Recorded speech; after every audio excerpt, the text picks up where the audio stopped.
We are experiencing a power outage. Good news, I have a solar power generator. It's been raining, windy, it's calm right now, but decided to make a video to show you how I manage my solar power generator when the utility power goes out. First I have to evaluate the situation. It's 9 a.m. The power's going to be out for about 3 to 5 hours. My wife already called the utility company. I'm going to assume it's out all day. It's very cloudy out, and it's going to rain later today. I'm going to assume the power's out all day and it's going to be cloudy all day. But the good news is it's going to be sunny tomorrow. Okay, my solar power generator is completely dependent on solar power to charge the battery bank. You know, in other words, it's not set up like some off-grid systems where they have like a diesel or gas power generator to charge a battery bank in case there's very little or no solar power coming in. It's also completely independent from the utility power. In other words, there's no transfer switch or anything. It's completely independent. And I run a lot of stuff on my solar power generator 24/7. And I run things on my utility power in my home as well, like central heating and air, the clothes dryer, and other things. My generator here has a 10,000 watt-hour battery bank. And in any solar power generator with batteries, the most important thing is maintaining an appropriate state of charge. Now, with these batteries, these AGM batteries, I for sure don't want to go down below 50% state of charge, and I never have. Typically, the lowest state of charge is 75%, and that's in the morning, and that's running a lot of stuff on this system. So that's pretty good. I only use 25% of the battery capacity. That's great. And it's fully charged by 2 or 3 in the afternoon. Now, when there's a storm and no power, I'm willing to go down to a state of charge of like 60 or 65%. And when I know a storm is approaching, what I'll do is I'll unplug everything from my solar power generator and let it sit idle at 100%. And so it's been sitting like that for 2 days. And that's why I'm excited right now, because I get to actually, show you how I do this. All right, so now what I'll do, the inverter's off as well because I don't want to draw any power out of my battery bank. So I'm going to turn the inverter on. And the first thing I want to do is get my refrigerator running. So I'm going to unplug my refrigerator from the utility power and plug it into my solar power. Okay, this is my refrigerator freezer, and as you can see, there's no power. Set this here. Now I'm going to unplug the refrigerator from the utility power outlet and plug it into my solar power outlet. And then it should be on right here. In order to know what I can run on my solar power system, I have to understand how many watt hours all of the devices I want to run on it will demand from my battery bank within a 24-hour period. And now I already know the answer to that. If you want to learn how to do that, I have a few videos on my channel that will explain. But so, for example, my refrigerator will take 100 watt hours on average per hour out of the battery bank. Now, that'll be in a 24-hour period, which is what we're talking about, 9 a.m. this morning through today, which is I'm not counting on any sun, and then through the evening into 9 a.m. tomorrow morning. 24-hour period, that'll be 2,400 watt hours. Now, what does round up? 2,500 watt hours. So that'll bring my battery down 25%, which means I have a 75% state of charge, which is great. I mean, that's great. That's just running my refrigerator, though, in a 24-hour period. Now, I'm willing to go down to 60 to 65% state of charge. I can use another 1,000 to 1,500 watt hours, and I'm going to show you And I'm going to show you right now what I intend to plug in and run for the rest of the day and through the evening. The first thing I want to do is plug in my 2 power strips. You know, it's the computer, the monitor, the printer, the speakers, the TV in this room, the router, our security cameras, a DVR for security cameras, and a switch. And so this is the first thing I plug in. So I unplug from the utility outlet and plug into solar outlet.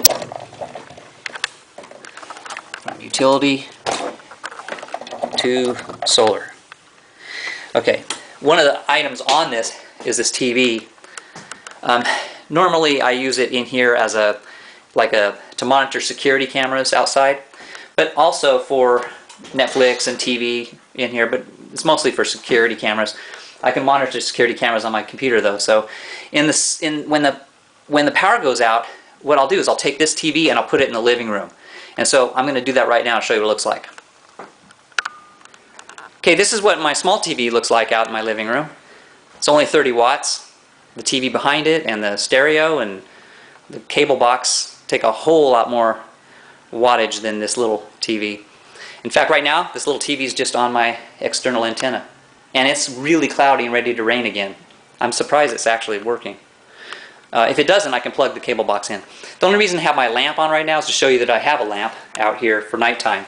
And then I've got my solar outlet in my living room here. Okay, now the next thing I'm going to plug in is my this is my wireless landline, my phone, and this is the house alarm. Unplug from utility and plug it into solar. Now, if the power goes out for 48 hours, because we've been talking about a 24-hour period here, that's a whole different situation. Remember, my refrigerator will take 2,500 watt hours in 24 hours with no sun. Well, in 48, that's 5,000 watt hours. That's half my battery bank, that's 50%, and I'm not going there. So what I would do is unplug my small refrigerator, my 20-watt refrigerator. That's what it is, 20 watts on average per hour, and from the utility and plug it into solar. And then I just transfer over a lot of the food from my large refrigerator over. And I would probably cook up a lot of my food in the freezer, and then I would put that cooked food in the little refrigerator, and when the power comes on, I'd freeze my cooked food, or at least the whatever's safe to freeze. If you don't have a fridge and you want to do something like I'm doing, or a second refrigerator, then you can just use your freezer here as like an ice chest. We keep 2 gallons of ice plus a thermometer in here. And I have several of these small gallon jugs, empty jugs, and what I would do is I run this refrigerator in a 48-hour situation. I would run this the first 24 hours, and I'd freeze the 2 additional water jugs in my freezer, and I'd also empty my ice right away and dump it in here, and at the end of 24 hours I'd empty out my ice again that develops and put it in there. And so this will be a good refrigerator for even 2 or 3 days after that. Okay, just to recap everything I have running on solar. Got my printer, my lamp, computer, monitor, speakers, router, TV. I brought the TV back in here because I wanted to show this also. I got my security cameras, which means I have my security cameras going, the monitor going, and DVR for the security camera. Then I have my phone and landline phone and alarm, house alarm. There's the alarm. I also run my electric blanket and TV in the bedroom at night if the power's out to stay warm when it's cold out. And I have a lamp. I have actually several lamps I can run at night around the house. And my fridge. That's all I have running right now. But I can run a coffee maker, I can run different lamps, can charge batteries and that kind of thing. But we also have, I have this drawer that has a lot of my power related kind of stuff. Like in this box I have batteries, all kinds of batteries. I've got a lot of rechargeable AA, AAA. These lights here take AA, and they're really good lights. And this is a D battery. Here's my battery chargers for the rechargeable AA, AAA. These are various chargers for various things. My 2 scanners, handheld, one right here, and I've got 2 handheld ham radios. My wife and I both have a license to operate these, to transmit on these, so we can monitor and transmit.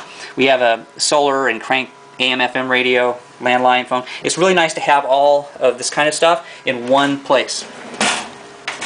Well, you know, I hope I've been helpful, or at least informative for some of you. And if I have, and you like the video, please like it and share it.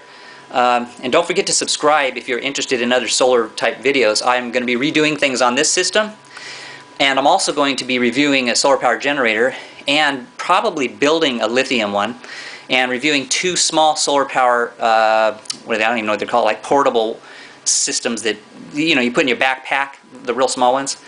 I'm going to review those as well. So thanks for watching, and have a great day.